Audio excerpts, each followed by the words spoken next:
Welcome to Lost Relation Chronicles. When I woke up that morning, the house was eerily quiet. At first I thought Bob had gone out for a morning run, or maybe stepped out to grab breakfast. But as I walked through the house, a sinking feeling settled. In my chest, every drawer, every closet, every shelf. Empty. His clothes, his shoes. Even the framed photos of us together were gone. It was as if he had never lived there at all. My hands trembled as I reached for my phone, dialing his number over and over again, only to be met with silence. No calls, no messages, no explanation, just gone. I sat on the edge of the bed, staring at the blank space where his nightstand used to be, trying to make sense of it all. How could someone I loved, someone I had, built a life with just disappear without a word? Bob and I had met at work 3 years ago. I was just an intern eager to prove myself, while he was already a manager, confident, ambitious, and incredibly handsome. At first I tried to keep things professional, but it was impossible to ignore the way he looked at me. There was something electric about our connection, something undeniable. I remember one evening when we were working late on a project. The office was quiet. The only sound, the clicking of our keyboards. I glanced up and found him watching me. "You know, Linda," he said, leaning back in his chair. "I don't think I've ever met anyone as determined as you." I laughed, trying to ignore the way my heart sped up. Determined or just stubborn, maybe a little of both, he admitted, flashing that easy smile that made my stomach flip. "But I like that about you." That was the moment everything shifted. We started spending more time together, working on projects, grabbing lunch, lingering in conversation. Even when the work was done, the attraction grew, until one night after an office party he finally kissed me. 8 months later, we were married.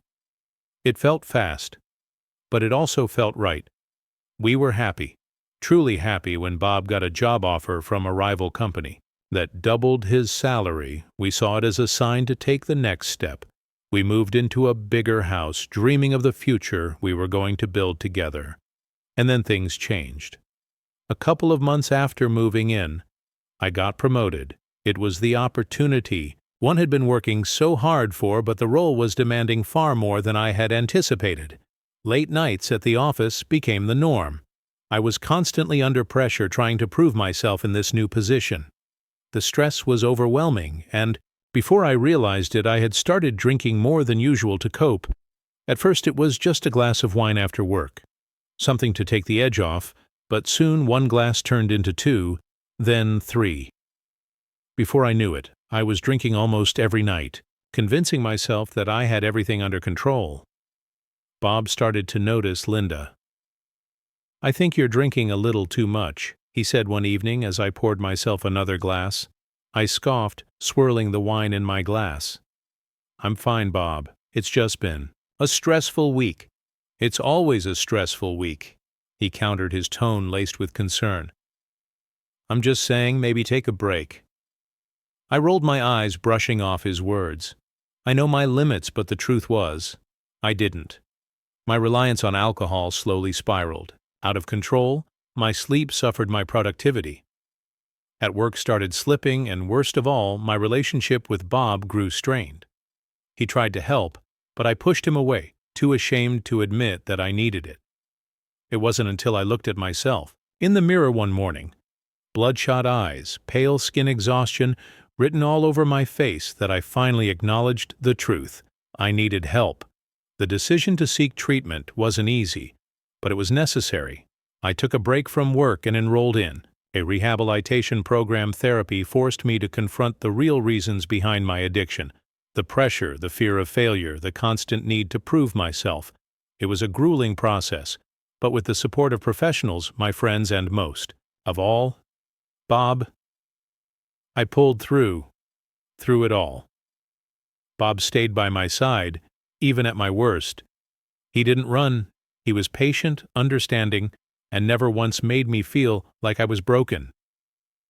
Beyond repair, when he proposed to me not long after we started dating, I had said yes immediately, but after everything we had been through together, I knew without a doubt I had made the right choice.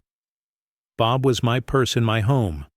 Our wedding was beautiful but modest, as a lot of our savings had gone into my treatment. We knew we had to get back on track financially, so we agreed that I would return to work. When I reached out to my company, they welcomed me back and even offered me my previous position. It felt like a fresh start.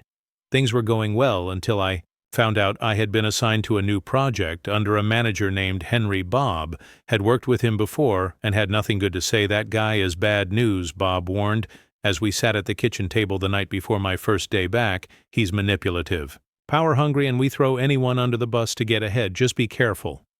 Okay. I nodded, but I wasn't one to judge someone based on hearsay. "I'll keep my guard up, but I want to form my own opinion." I said, "Maybe he's not as bad as you think." Bob sighed, clearly unconvinced. "Just promise me you'll watch your back." When I walked into the office the next morning and saw Henry for the first time, I understood why he had such an effect on people. He was his mid-40s but carried himself with the confidence of a man in his prime. He was fit, sharply dressed, and exuded a charisma that instantly commanded attention as he started explaining the project. I couldn't help but be impressed by his strategic thinking and level of preparation. I glanced around the room and noticed the other women on the team. Their eyes followed his every move, their expressions ranging from admiration to outright fascination.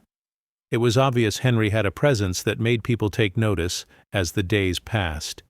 It became clear that Henry's appeal extended beyond his physical appearance. His charisma and natural ability to lead drew people toward him effortlessly.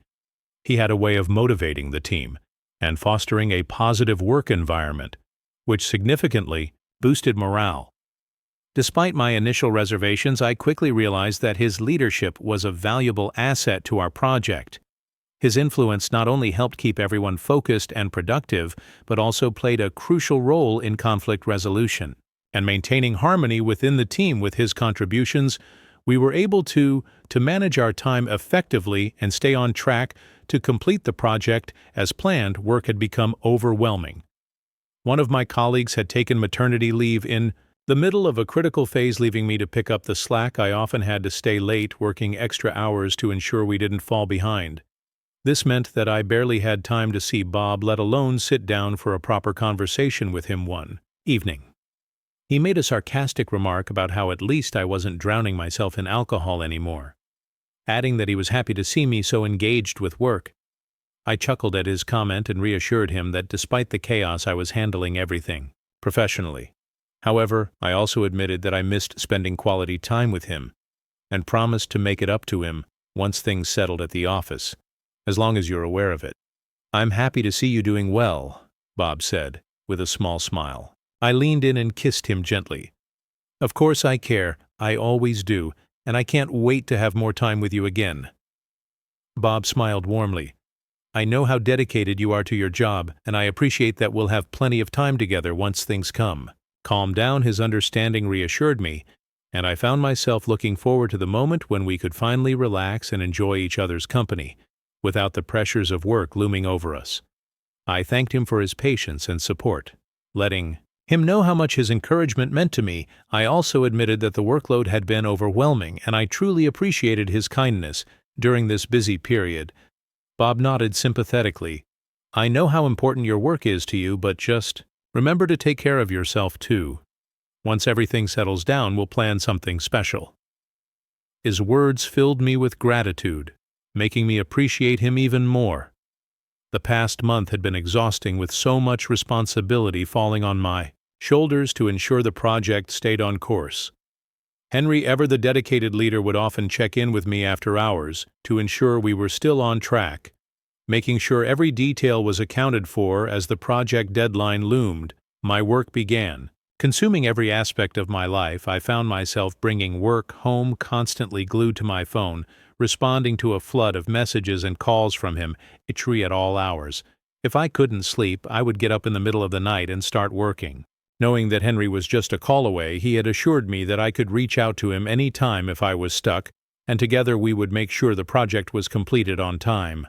Bob, however, wasn't thrilled about my erratic schedule. He voiced his concerns a few times, pointing out how disruptive my late-night calls and messages had become. Do you really need to be on your phone all night? He asked one evening, frustration evident in his voice. It's just a phase. I reassured him once the project is done. Things will go back to normal, I promise.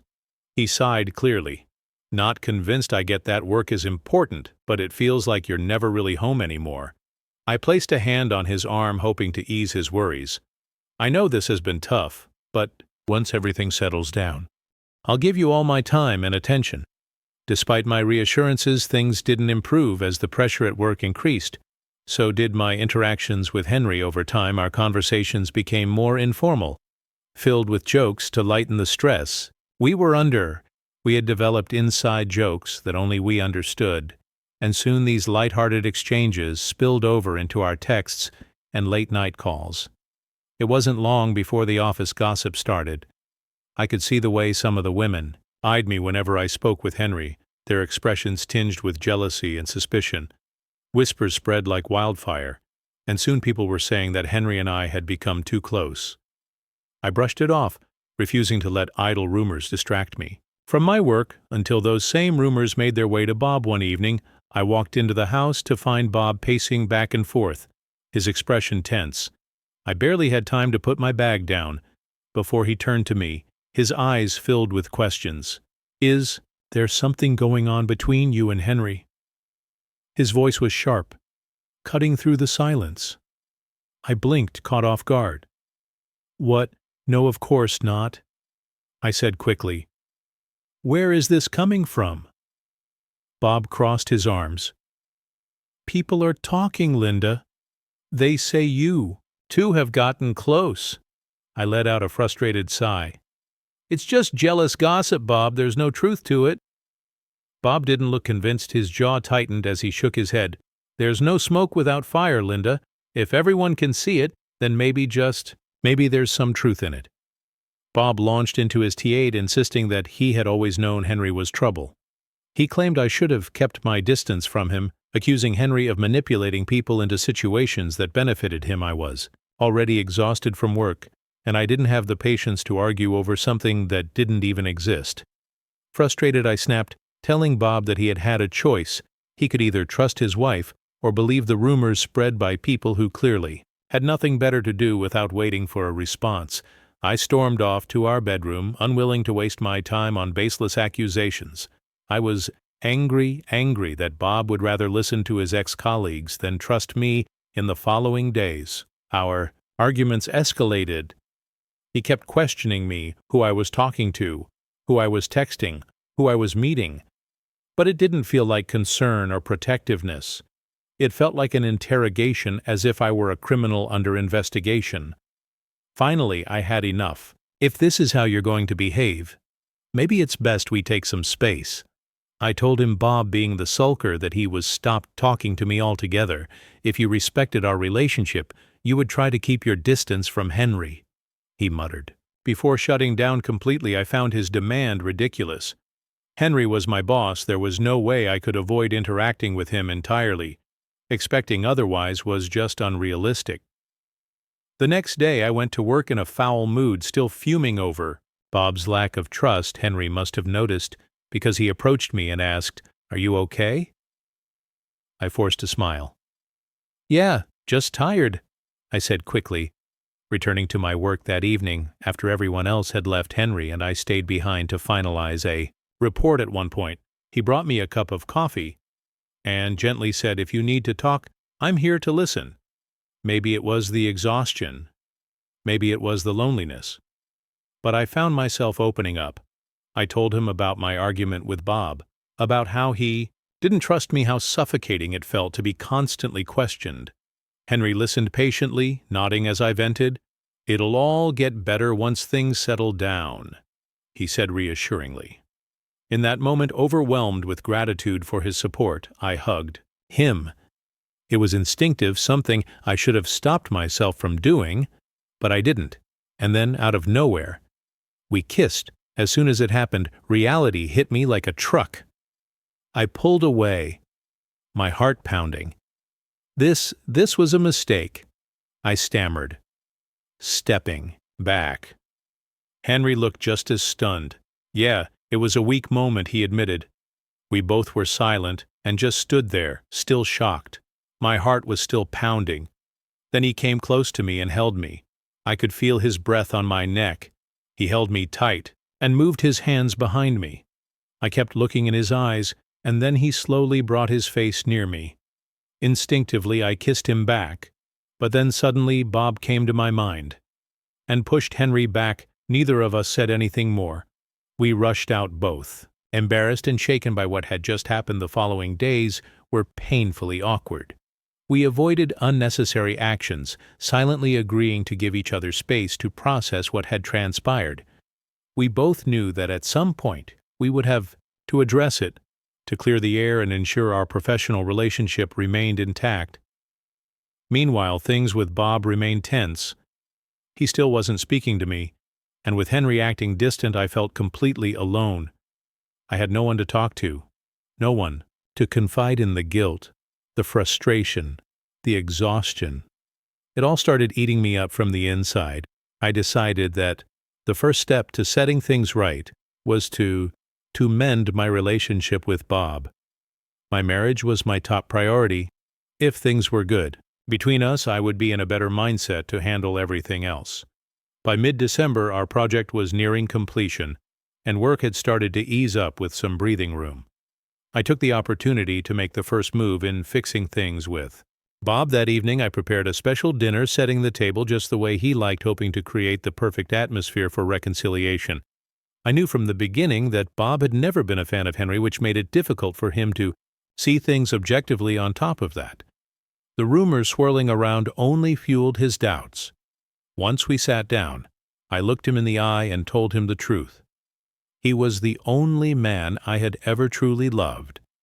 Henry was nothing more than my boss, and my interactions with him were strictly professional. I reassured Bob that as soon as this project ended, I would request a transfer to a different team so that he could feel more at ease. Hearing this seemed to put his doubts to rest, and for the first time while we had an open and heartfelt conversation, it felt good to clear the air, to reconnect and reaffirm our bond.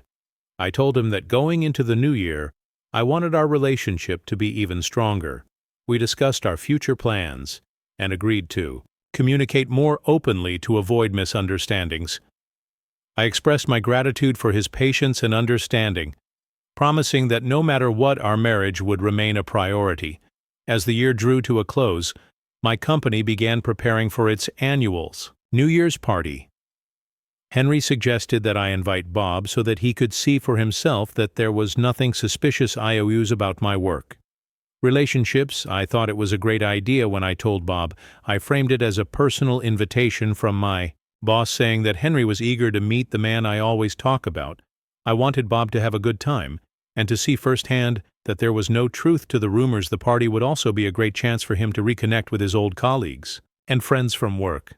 I was excited to introduce him to my boss and co-workers, confident that once they saw us together, any lingering doubts would fade away. More than anything, I wanted Bob to feel secure in our relationship and enjoy the evening without unnecessary worries. As the night progressed, the drinks started flowing, and for the first time in a long while, I found myself indulging in a bit of alcohol. The taste of alcohol felt heavenly, a familiar warmth spreading through my body. With each sip, I told myself I had control. I wouldn't let this turn into an addiction again. It was New Year's, and I wanted to enjoy the night without overthinking. I sat between Bob and Henry, laughing, drinking, and letting go of all the stress that had weighed me down for weeks. Bob, however, was being a complete buzzkill. "Linda, that's your third drink. Maybe slow down," he whispered, placing a hand on my arm. I rolled my eyes. "Oh, come on, Bob. It's New Year's. Let me have some fun," I said, brushing his hand off and reaching for another shot. He sighed clearly, frustrated. "I'm just trying to look out for you. You know how this can go." Yeah, I know," I muttered. But at that moment, I didn't care. I was tired of feeling guilty, tired of justifying myself. I turned away from Bob and toward Henry, who was already grinning at me with his own drink in hand. Looks like someone's party spirit is a little lacking tonight." Henry joked. Nudging me, I laughed, feeling the tension ease. "Tell me about it. It's New Year's, not a therapy session," I said, clinking my glass against his as the drinks kept flowing. My inhibitions faded.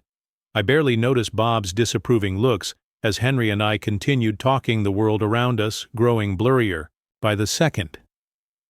Somewhere in the back of my mind, flashes from that night the kiss resurfaced, but I shoved them away. It didn't matter. Now we had moved past it. Everything after that was a blur. I remember shots, laughter, more shots, and then nothing. The next morning, I woke up with my head pounding like a drum. My mouth was dry, my limbs heavy. I groaned, forcing myself to sit up, only to freeze as I looked around the room. Our home felt empty. I blinked, my vision still hazy. Something was wrong. For a moment, panic gripped me. Were we robbed? The furniture, the pictures, almost everything. Except the bed was gone. My heart pounded as I stumbled out of bed, calling out, "Bob!" My voice was hoarse. I cleared my throat and tried again. Louder, "Bob, where are you?" Silence. I walked through the house, dread growing with each step. That's when I saw it, a single note left on the kitchen counter. My hands trembled as I picked it up. "Congratulations on a new year with new beginnings and new people in life." I read it once, twice, my breath caught in my throat. What the hell does this mean? Confusion turned to disbelief. Then panic. This had to be a prank. It had to be. I grabbed my phone and dialed Bob's number straight to voicemail. I tried again, and again, switched off. I stumbled to the sink, splashing cold water on my face, trying to sober up my reflection. Stared back at me, pale, shaken, desperate. I gripped the edge of the sink as reality crashed down on me. Bob was gone without any warning or explanation. Questions swirled in my mind. Each one hit me harder than the last. Why would Bob choose to start the new year by walking away from our relationship? What happened last night that pushed him to this?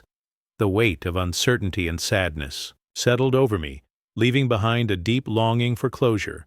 Answers that I wasn't sure I was ready to hear.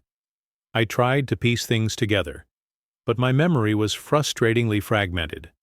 I recalled drinking with Henry, turning it into a competition of who could outdrink the other. I remembered up to the 5th shot. Then nothing, a blank void. My stomach twisted with unease. Had something happened? Something that would make Bob leave? I debated calling Henry. Would he remember anything? Would he even tell me the truth? Maybe I was overreacting. Maybe this was just Bob's idea of some twisted prank. A way to start the new year with a dramatic flair. I decided not to panic. Not yet. Instead, I would wait and see how things unfolded throughout the day before taking any drastic steps. As the hours passed, blurry flashes of the night before began surfacing, but they were too fragmented to make sense of. I couldn't shake the feeling that something significant had occurred. Something that had everything to do with Bob's sudden departure, but jumping to conclusions without evidence would only drive me insane. I needed to stay calm, one step at a time, to distract myself. I took a long walk in the park, hoping the crisp air would clear my mind. But despite my efforts, unease clung to me like a shadow. The flashes of memory, Henry, laughing, Bob's tense face, the sound of glasses clinking, haunted me, teasing me with half-truths.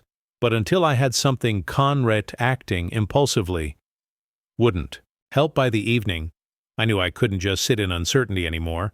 I grabbed my phone and texted Henry. "Hey, can we meet for a quick chat?" His response came almost immediately, of course, where I sent him the location of a small cafe nearby and asked him to meet me in 2 hours. I needed time to collect myself, to sober up fully, to try and recall anything else before facing him. When I arrived at the cafe, I ordered a strong coffee, hoping the bitter warmth would bring back more memories. I wrapped my hands around the cup, trying to steady myself, my mind racing with possibilities. Then Henry walked in. The moment he saw me, he grinned and opened his arms as if to hug me. I stiffened. Why is he acting like this? I gave him an awkward smile, taking a step back and opting to sit down across from him instead. He chuckled, seemingly unbothered, and slid into the seat across from me. "Wow, Linda," he said, shaking his head with a smirk. Last night was something else. I swallowed hard. "What do you mean?" I asked carefully, keeping my voice steady. Henry leaned back in his chair, running a hand through his hair. "I mean, I loved what happened at the party yesterday. Honestly, it was the best formal party ever." Henry leaned forward, his expression shifting. Slightly as he hesitated. "So are things okay between you and Bob?" He asked, his tone casual, but I could hear the underlying curiosity. I mean, he didn't look too pleased by the end of the night. That was it. That was the answer. I was looking for something. Had happened something big. My heart pounded in my chest as I gripped my coffee cup, trying to steady myself. "Henry," I said, carefully swallowing the lump forming in my throat, "I don't remember much of last night. I need you to tell me exactly what happened." Henry hesitated again, rubbing the back of his neck. "Are you sure you want to know?" I clenched my jaw. "Yes," letting out a sigh. He leaned back in his chair. "All right," he said. "Well, we were in the middle of our shots competition, and Bob was trying to stop you from drinking more, but you weren't having it. You kept pushing him away, telling him it was a night to celebrate." A faint memory stirred me, slurring something about new beginnings, the taste of alcohol burning my throat. Bob's face pinched. And frustration. I vaguely remembered shouting that it was supposed to be a night of celebration, a fresh start as we welcomed the new year, but I had no idea that what was meant to be a fun, carefree night would spiral into chaos and heartbreak. Henry continued, his voice steady at midnight when the fireworks went off. "We all raised our glasses for a toast, you and your boss." "My boss." I cut in confused. "Yeah, you know that guy, the one in the Navy suit, you toasted with him, and then you kissed him right on the lips." Henry said it was innocent. Just a New Year's thing. But I think Bob was already pissed by then. I rubbed my temples, frustration bubbling inside me, and then what? Henry exhaled, tapping his fingers against the table. Bob stormed. Out. I stayed behind because, well, you were upset. You started venting, saying how Bob was trying to ruin the night. How you just wanted to have fun. A new flash of memory hit me. Me waving my arms angrily, ranting my words slurring together. Henry gave me a cautious look before continuing. "I hugged you just to comfort you, but we were both really drunk, and then, well, we started making out. My stomach dropped." What Henry looked almost guilty but still maintained his usual nonchalant attitude. "Yeah," he said, nodding. "Bob came back right then after cooling off and saw us. I felt like I was going to be sick. The cafe, the warm coffee in my hands, everything around me faded as I tried to process what he was saying.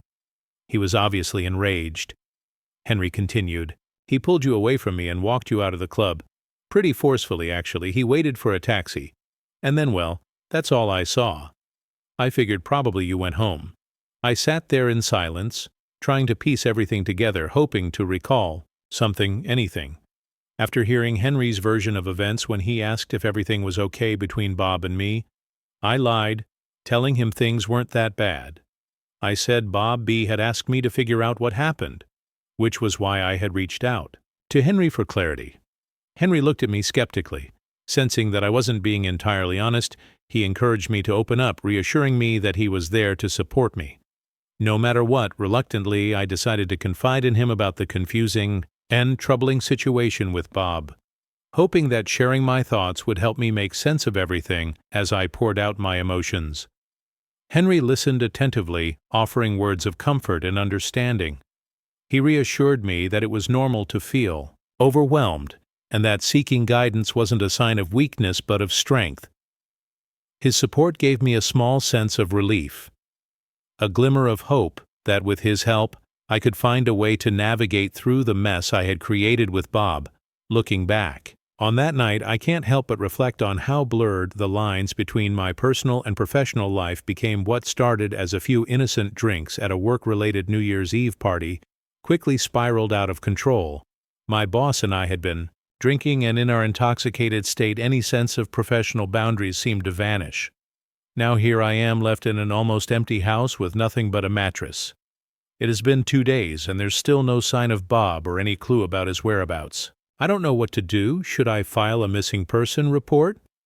Did Bob leave voluntarily to create some distance and clear his mind? Or is there something more concerning at play?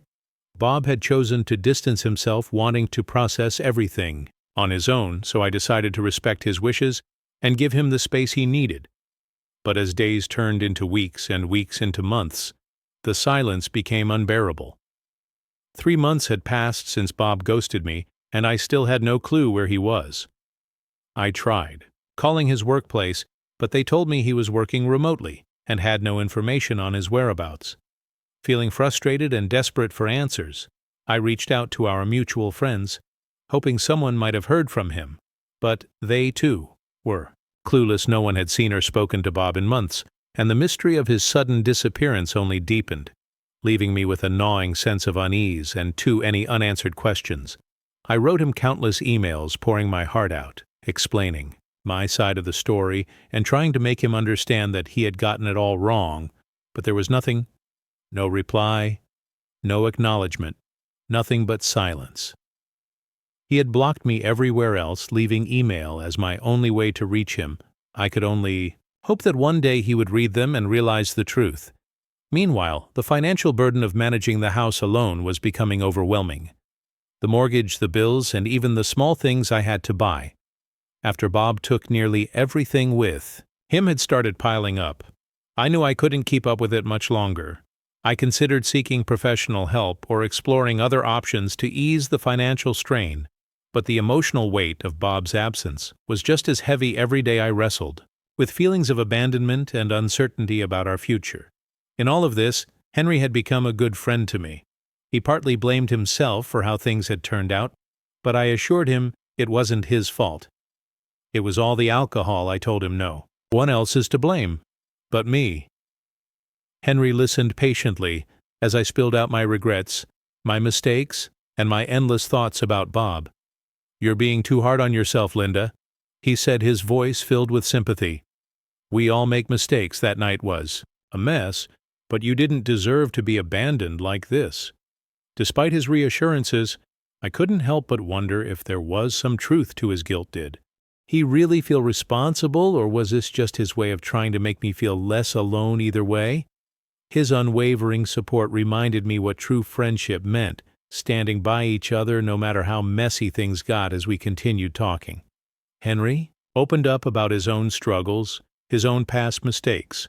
"We all make choices that lead us down different paths," he admitted, "but it's what we do afterward that really matters." His word struck a chord with me. I'd been dwelling so much on what had already happened that I hadn't thought about what came next. Maybe it was time to start looking forward instead of backward. We promised each other that we'd work on making better choices, that we'd help each other move toward a brighter future. Grateful for his support, I leaned in and gave Henry a hug. "Thank you," I murmured, "for everything." Just then, I heard a voice that sent a chill down my spine. Well, I guess I was right all along. I froze, my arms dropped to my sides as I turned toward the voice. Bob was standing there, his face twisted in anger, his eyes filled with something close to disgust.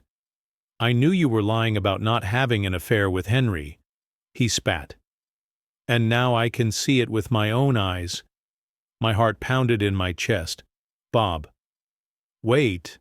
I can't believe. I actually thought I might have been wrong." He cut me off, his voice sharp with bitterness. I came back after reading all those emails thinking, maybe, just maybe, I had made a mistake. But now I see exactly what you've been up to while I was gone. "Bob, listen to me," I pleaded, stepping toward him, but he backed away. Henry stood up beside me. "Man, you got this all wrong. It's not what you think." Bob let out a short, humorless laugh. "Oh, really, because it looks pretty damn clear to me." He was shaking with anger, now his fists clenched at his sides. I had never seen him like this before, so manic, so completely unwilling to listen. Henry and I both tried to reason with him to get him to understand, but it was no use. Bob was in no mood to listen to us. Bob told us that he had been keeping an eye on us and had seen Henry coming over frequently. He even suggested that Henry might have a spare key to the house that was enough to set me off furious. I told Bob that I was done with his baseless accusations. If he couldn't stop doubting me, then he might as well leave. His response was a bitter laugh, mocking my frustration. "You've become quite the actor," he sneered before turning on his heel and walking away as soon as the door slammed. Behind him, my strength crumbled. I fell to the floor, tears streaming down my face. I never imagined Bob could be so shallow, so unwilling to see the truth. 6 months passed. After that last argument, I had hoped that after venting my frustrations, Bob would take some time to reflect and eventually come back. I was wrong. Instead, he became clear. He sent me letters claiming he had people watching me, insisting he knew everything about Henry and me. At first his words got under my skin, but I soon realized the best response was to ignore him. The less I reacted, the less satisfaction he got from trying to provoke me over time. The letters became less frequent, and I started to believe he had finally moved on one evening after returning home. From work, I sorted through my mail, setting it aside to check later. As I sifted through the bills, my eyes landed on an envelope with familiar handwriting. My breath caught in my throat. I recognized Bob's handwriting. Immediately, my hands trembled as I tore it open, half expecting another bitter accusation. Instead, the letter began with "To my loving wife." For a brief moment, my heart raced with hope. A small, foolish part of me thought this might be his way of making amends, smiling despite myself. I eagerly pulled the letter from the envelope, but as soon as I saw the contents, my breath hitched divorce papers. My hands shook as I read the words, my mind struggling to process what I was seeing. A flood of emotions crashed over me. Anger, confusion, sadness. I had known things were bad, but I never expected this. Questions raised through my mind. What had gone so wrong? Why had Bob chosen this path, instead of at least trying to talk things through? Reality settled heavily upon me. Our lives were about to change in ways I never imagined. Desperately, I searched for an address on the letter, some clue as to where Bob had disappeared to. If I could just find him, maybe we could sit down and talk. Maybe we could fix this, even after everything. The accusations, the distance, the cruelty. I never wanted things to end this way, but that one reckless mistake on New Year's Eve had set everything in motion, and now I was left to deal with the devastating consequences. My life took a complete 180. With just one reckless mistake, being drunk and kissing my boss, I never imagined that Bob would react the way he did, choosing to withdraw, sulk, and ultimately abandon me without even asking for an explanation. Now I find myself dealing with the aftermath of that fateful night, desperately trying to make sense of his drastic reaction and salvage what's left of our marriage. It's disheartening to realize how a single lapse in judgment can unravel years of trust. This experience has been a sobering reminder of the importance of protecting the sanctity of a relationship and maintaining clear boundaries between work and personal life. The combination of alcohol, professional relationships, and personal vulnerability proved to be a dangerous mix, one that led to devastating consequences I never saw coming. I've learned the hard way that allowing these boundaries to blur can have serious repercussions, not only for my relationship, but for my overall well-being. Now, let's check. From Bob's side. As the saying goes, if you play, you have to pay. Linda was warned, but she never listened. A man can only love to a certain point. Beyond that, he's just setting himself up for humiliation. Before I filed for divorce, I needed to see something for myself. If I walked out of Linda's life, would she even bother to come looking for me? Would she try to fix things, to fight for our marriage? Unfortunately, she never did. I made sure to gather all the evidence before taking the final Step the security footage from the office party, the witnesses, and the undeniable proof of Linda's actions. None of it left room for doubt. When I finally filed for divorce, I ensured that Linda had no ground to fight it. There was no way she could twist the situation or play the victim a day after filing. I received a call from her lawyer asking me to sit down and discuss the matter. I agreed, but I wasn't going in blind. I brought my lawyer along as well. As soon as we sat down, Linda launched into her usual routine. "Bob, please," she said, her voice trembling. "I made a mistake. I was drunk. You know? I never meant for any of this to happen. I didn't even flinch." I simply reached into my bag, pulled out the images from the party, and placed them in front of her, her face drained of color as she looked down at them, her hands trembling slightly. "I don't care for your excuses, Linda," I said coldly. "You made your choices now. You live with them." She opened her mouth, probably to argue, to plead, but I cut her off. "If you decide to fight this," I continued, tapping the stack of images, "these will find their way to the company headquarters." She looked up at me. Why'd you wouldn't? I leaned back in my chair watching her try me. I was done with her. I just wanted her out. I didn't want any more nonsense in my life. The divorce was quick. We had been separated for almost 7 months, and the judge saw no reason to push for any sort of counseling. There was nothing left to fix, nothing worth salvaging. When the gavel came down, it was final. I was free divorced at last, but I wasn't done. I made sure that every single image, every piece of evidence found its way to the company. Headquarters actions have consequences. And Linda Henry and their boss weren't going to walk away and scath soon enough. All 3 of them were fired. No recommendations, no second chances. Linda tried to reach out. Of course, she called, she texted. She even showed up at my old place a few times, but I knew what she wanted. She didn't want closure. She didn't want to make amends. She wanted to scream, to lash out, to blame me for the mess she created. I never gave her that chance. Why give her the satisfaction of hearing my voice? A few weeks later, I heard through mutual acquaintances that Linda and Henry had moved in together. Good for them. They deserved each other. As for me, I packed my things, left the city, and started fresh. I'm now living in Florida. Starting over was the best decision I ever made, leaving behind the pain, the betrayal, and the toxicity of my past life felt like shedding old heavy chain. I arrived in Florida with nothing but my bags and a mindset on rebuilding, and for the first time in a long while, I felt free. I found a small but beautiful place by the beach, a simple condo with a balcony that overlooked the ocean. Every morning, I'd wake up to the sound of waves crashing against the shore, a stark contrast to the tension-filled mornings I used to endure. The air here felt different, lighter, cleaner, untainted by memories of the past.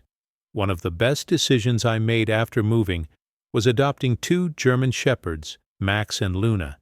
They quickly became my family, my protectors, and my greatest source of joy.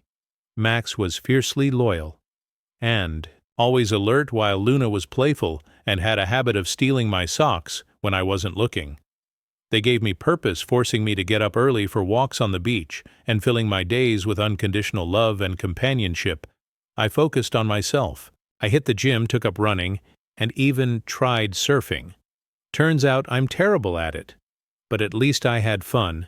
I reconnected with old friends and made new, once people who knew me as just Bob. Not as the guy with the cheating wife. Not as the man who walked away from a marriage. But just me. One evening while grabbing coffee at a quiet cafe near the beach, I met someone, Emma. She was different, confident, funny, and completely uninterested in playing games. We started talking, and before I knew it, hours had passed. It felt effortless, like I had known her forever. We took things slow. I wasn't in a rush to prove anything, and neither was she. She loved dogs, and Max and Luna took to her immediately, maybe even more than they did to me. Seeing her, laughing as Luna tried to climb into her lap, or watching Max sit protectively beside her, made me realize something. I wasn't just moving on. I was finally living now. Looking back, I don't feel anger anymore. I don't feel resentment. Linda is a chapter, one closed, and I have no desire to reopen it. I used to think love was about endurance, about proving your worth to someone who didn't value it. But I was wrong. Love should never feel like a battle to be won. It should feel easy, natural, and real. For the first time in years, I am truly happy.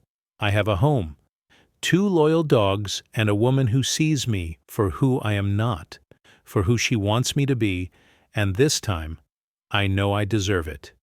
Dear listeners, please share your thoughts in the comments section below, and don't forget to like, share, and subscribe.